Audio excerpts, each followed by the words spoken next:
D'après ce que vous venez de me dire, vous avez perdu votre enfant. Oui.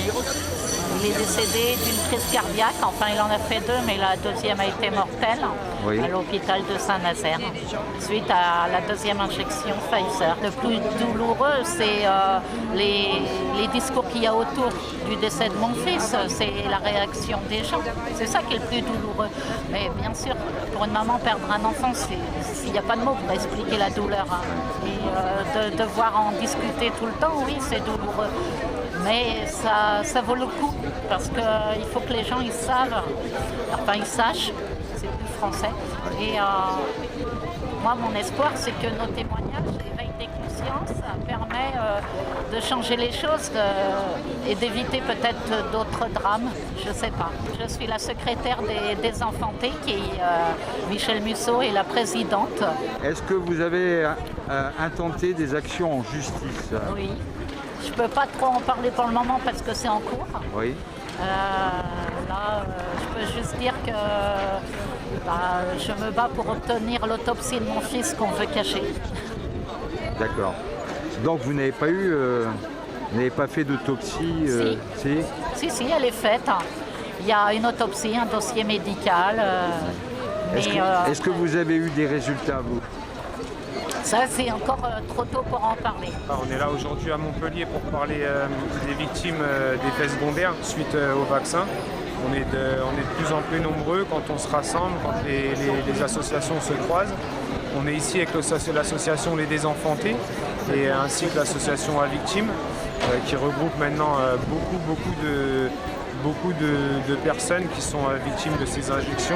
Il y a malheureusement des gens qui sont décédés, il y a des gens qui sont victimes de problèmes cardiaques comme moi, il y a des gens qui ont des problèmes neurologiques, il y a tout un tas de pathologies qui font suite à ces injections, Pfizer pour ma part et d'autres vaccins. Et donc on milite un peu pour la reconnaissance des effets secondaires suite à ces injections. Voilà.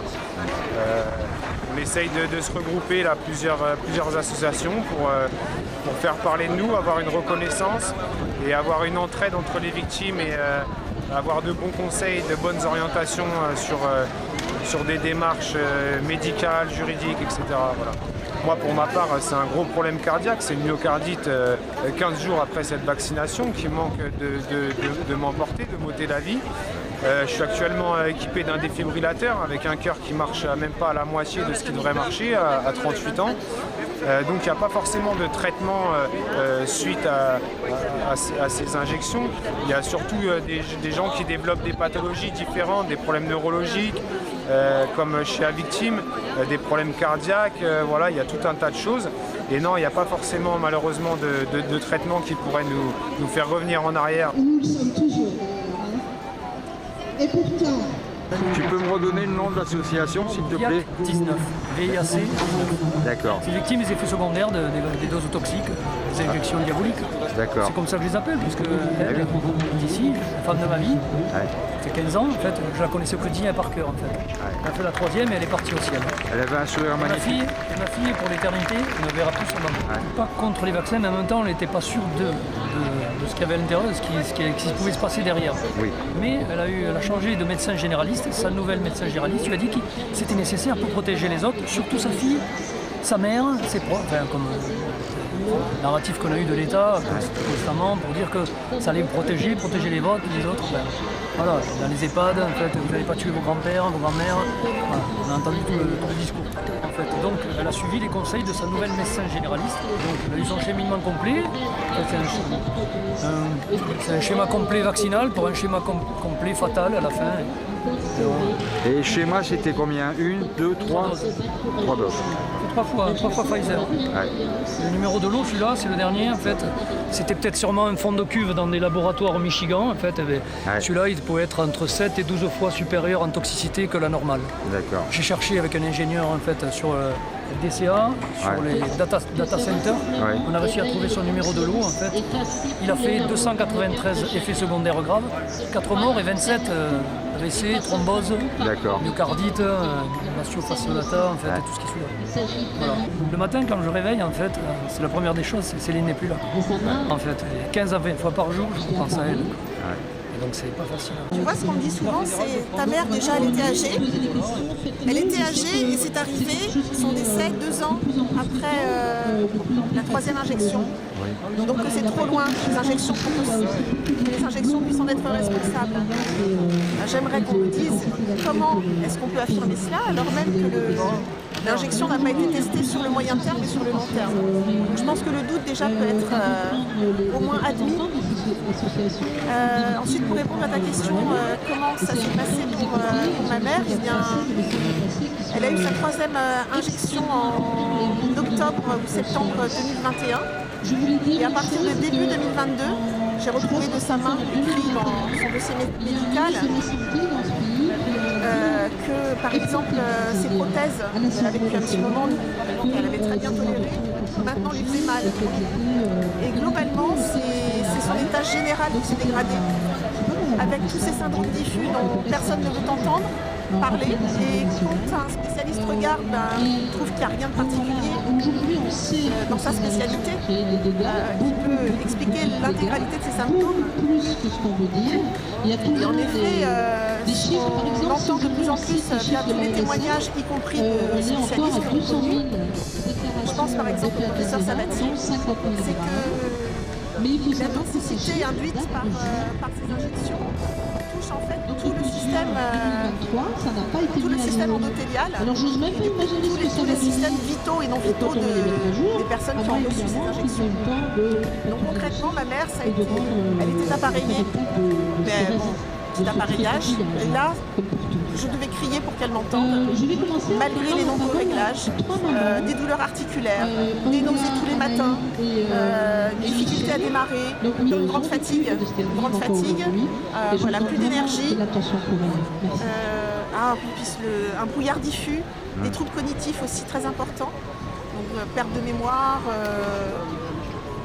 Alors qu'auparavant, elle avait toute sa tête, enfin si on peut s'exprimer. Toute sa tête à 86 ans, oui, elle était bien, elle faisait encore un peu son potager.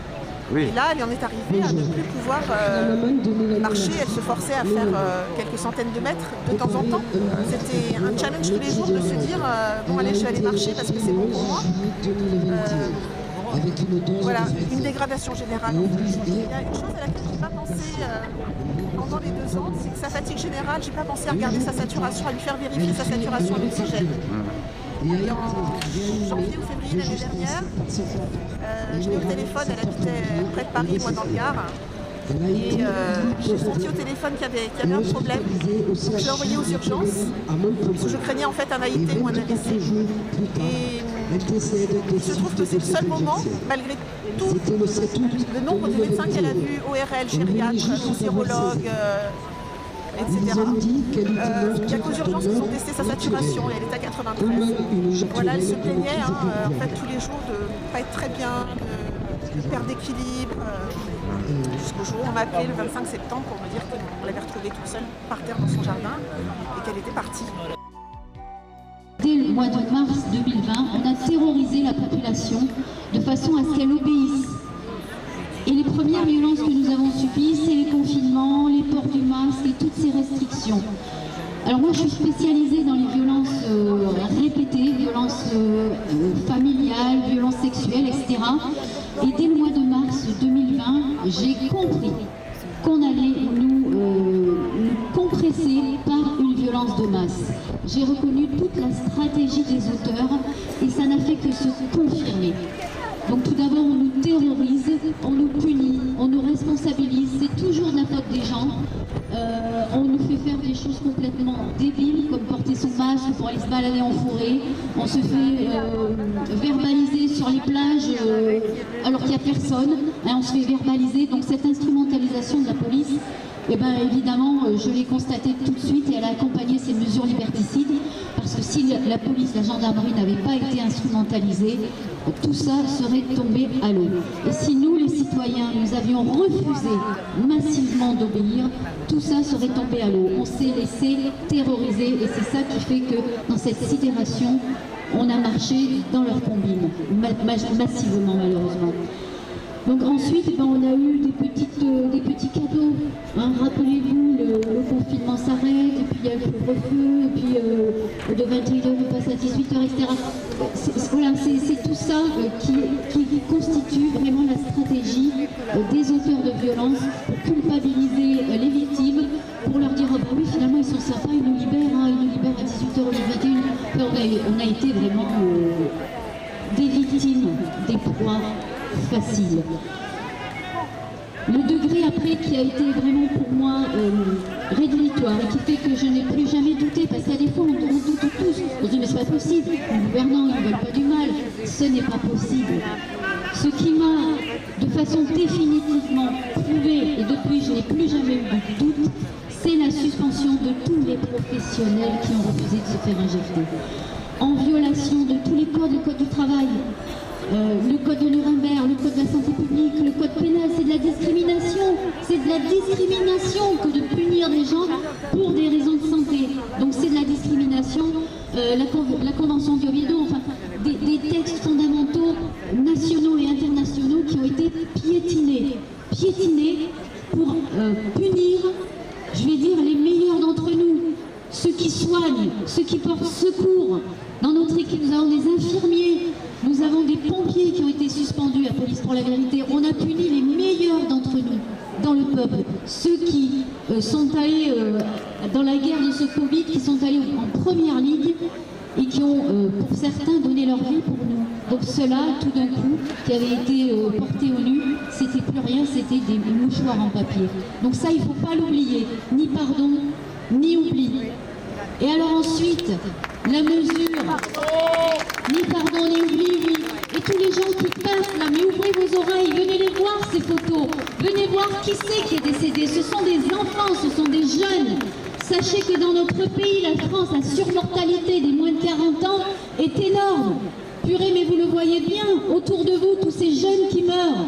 Des AVC, des crises cardiaques, des myocardites, des maladies de Charcot, des trucs qui ne les touchaient pas ou de façon exceptionnelle. Donc il faut ouvrir les yeux, il faut nous rejoindre. On devrait être des milliers aujourd'hui sur cette place. On devrait être des milliers. C'est pas possible. Ouvrez vos yeux parce que c'est pas fini. C'est pas fini cette injection, ce poison qu'on a donné à nos jeunes, il n'a pas fini d'agir. Donc réveillez-vous, faites faire les dédimères, on en parlait tout à l'heure aux enfants, parce que c'est peut-être quelque chose qui peut les sauver. Donc il faut se bouger, il faut arrêter de nier. Il faut arrêter de dénier, il faut ouvrir les yeux pour sauver.